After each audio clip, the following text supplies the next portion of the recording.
Maksudku, bukan job desk-mu, kenapa kau yang sibuk? Kayak berlawanan lah Kak dengan di Galatia 6 ayat 9 itu, jadi kayak masih bertentangan. Walaupun kita udah berbuat baik terus dibalasnya nggak baik, itu jadi kayak yang udah gitu. Karena kan pembalasan tuh memang datangnya dari Tuhan gitu. Kayak aku tuh udah ada di prinsip kayak gitu. Kadang-kadang kita buat baik dibalas jahat, atau kita udah buat baik bahkan nggak dibilang makasih gitu, atau dijahatin orang itu juga nggak balas. Dan kita juga memang nggak hard feeling gitu. Karena tadi kita udah ada di level ngerti Tuhan kita siapa. Apalagi kalau orang yang nyebelin itu pengennya sebenarnya dicekek aja sebenarnya. Jadi orang Kristen gitu, oke lah kamu udah diselamatin gitu. As simple as that gitu. Hello, it's not as simple as that gitu. Justru kita udah kenal identity kita, justru malahan kayak kita yang kayak ada tarik tambang gitu loh dalam diri sendiri. Kayak satu sisi harus baik, satu sisi rasanya kayak mereka don't deserve that, tapi kayak kasian ya dia nggak sadar ya dia nyakitin orang gitu. Kalau mereka terima atau enggak itu kan bukan tergantung kita sih. Berdoa memang kayak aku berserah penuh gitu, tapi keraguan-keraguan itu kadang datang lagi, muncul lagi gitu. Ambil lagi gitar, nyanyilah. Doa sama Tuhan, minta solusi, tapi kita udah ada bayangan sendiri kayak suruh Tuhan, Tuhan planku ini tolonglah. Jadi kalau nggak jadi sesuai plan kita itu kita kayak marah, Tuhan mana, Tuhan kok nggak jawab. Can you hear God's voice? Itu ya harus dari ya the more time that you spend with him, the more clear the voice will be gitu. Something that doesn't go my way itu kadang aku bisa kesel banget, kayak bisa kok gitu. Pastor Albert yesterday itu baru beneran nampak kayak full picture-nya dari faith, like you have to start from believing. Prayer itu ya beneran kayak okay God, I believe in you, now what gitu. Obedience itu lebih kayak okay, Tuhan bilang kamu gini gini gini gini, oke lakuin. Itu kenapa kita kadang-kadang mengharapkan breakthrough, kita mau transform, kita mau lihat jalan Tuhan, tapi kok nggak dapat gitu ya. Kita suka sering berdiri on our own gitu, kayak orang ngomong kayak gini loh, lebih dari apa yang kita pikirkan, melampaui dari apa yang kita doakan gitu. Jadi yang dia kasih itu sebenarnya kadang-kadang nggak kita pikirin gitu, apa yang tak pernah kita pikirkan, apa yang tak pernah kita dengar, apa yang tak pernah kita lihat, dan apa yang tak pernah timbul dalam hati, semua disediakan begitu. My best and God will do the rest. Karena Tuhan juga udah bilang kalau dia selalu I will do the rest is in me gitu. Jadi Tuhan sering ngomong kayak gitu. Cuman kita yang suka ambil kendali dan kita capek sendiri, gila sendiri gitu. Sampai pas salah masuk rumah orang. Bukan. Pak, Udah bisa. sambil cuci piring. Mau baikin orang yang udah jahat sama kita gimana ya? Bisa, tapi kayaknya kita perlu Bisa, tapi mati. butuh waktu kali ya, makanya tarik nafas dulu nih, exhale, inhale gitu ya. Kalau waktu dulu aku pemahamannya mencari Tuhan gitu. Padahal sebenarnya kalau dipikir-pikir dari dulu ya Tuhan sebenarnya pengen nangkap aku gitu loh. Tapi berkali-kali aku tuh nggak ngerti, aku tuh nggak paham gitu loh. Makanya sometimes Tuhan kasih sesuatu itu buat ngedidik kita, ya itu bener sih. Kalau aku nggak pernah seumur hidup puasa, jadi aku puasa juga. Benernya ini suara Tuhan gitu kan. Takut ke suaraku gitu kan.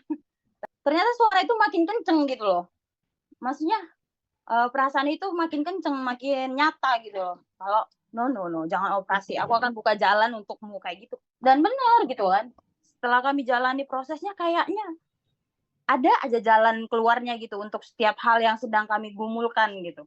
Bagaimana kita percaya kita selamat sampai tujuan, kita nggak kenal pilotnya siapa, kita nggak pernah bertegur sapa, hanya kita memohon sama Tuhan, kita berdoa, kita sampai di tujuan dengan selamat, dan kita selamat gitu. Jadi tetaplah berbuat baik gitu. Pastikan keselamatan kepastian gitu. Tapi memang kita manusia sih gitu. Menurut tapi itu makanya kita perlu kayak gini. Aku dengar cerita kalian juga kayak yang lebih kayak iya gitu, kayak apa sih, kayak aku aja dengar cerita kalian tuh pengen nangis gitu. Terus kayak maksudnya merasakan gitu bahwa berat di kantor ngadepin kayak gitu. Apalagi Tuhan nggak sih?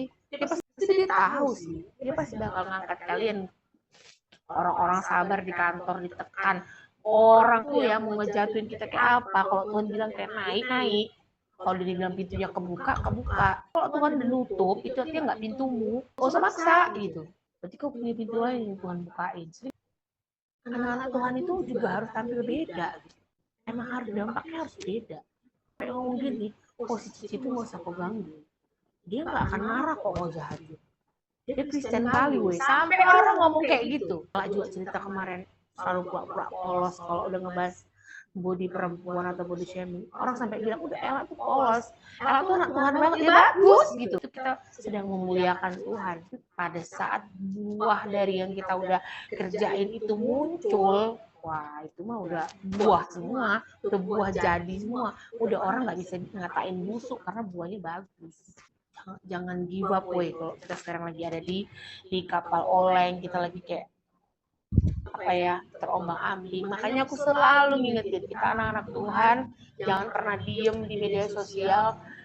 Kalau kau punya kebaikan Tuhan yang kau pengen ceritain, please ceritain. Kalau kau nggak pandai buat video, at least tulis di story. Aku followersku cuma 10, satu pun jiwa buat Tuhan. Gara-gara satu kita ceritain kebaikan Tuhan, satu orang yang lagi kacau ngebaca media sosial nggak jelas, berita nyebelin, Indonesia lagi pengen kabur gue dari Indonesia ini. Kebetulan ya, jadi kemarin aku teleponan sama adikku kan. Aku teleponan sama adikku, terus aku bahas tuh ayat yang janganlah jemu berbuat baik, sebab apabila sudah datang waktunya, kamu akan menuainya. Hari ini dibahas juga, ya ampun. Memang Tuhan mau memateraikan itu, gitu. Jadinya sering konflik, terus anger management-nya juga nggak bagus. Harus banyak-banyak sabar. Nggak bisa pakai kesabaran sendiri, harus selalu minta kesabaran dari Tuhan. Kayak gitu sih. Kayak gitu sih kalau dari aku. Dari pengalaman hidupku gitu. Gitu. Kalau ada yang punya orang tua yang sering ngomong kasar, tuh aku juga punya pengalaman itu. Hari-hari aku sering ketemu, dan mamaku itu bukan cuman hari-hari ketemu, tapi beneran aku kerja sama dia juga. Jadi kebayang dampaknya. Enggak deh, kurang 8 jam tidur deh. Iya. Iya gitu. Thank you. Iya. Ceritanya mengharukan kali ah. Mega dari mana aja kau baru masuk kau. Udah gak jam Amri lagi loh kau. Itu yang orang Amri on time dia masuk loh. Iya, Sehat kan? sehat Kak. Jadi kau udah baca nggak 4 itu? 4 yang ku kirim? Belum, itu dia. Belum baca. Dengar dulu lah kali ini. Baiklah. Lebih kayak jatuh bangunnya kita jadi kayak orang Kristen sih, kayak dari tadi pembahasan kita ya. Lebih kayak up and down, dari sekitar kita suka dapat toksik, negatif, tapi anak Tuhan tuh harus positif gitu. Itu kan kayak berat gimana gitu ya. Tapi kalau kita tanggung sendiri ya berat. Tapi kalau kita serahin ke Tuhan sih, ya Di sekitar kita tuh ya kayak gitu kenyataannya gitu. Dan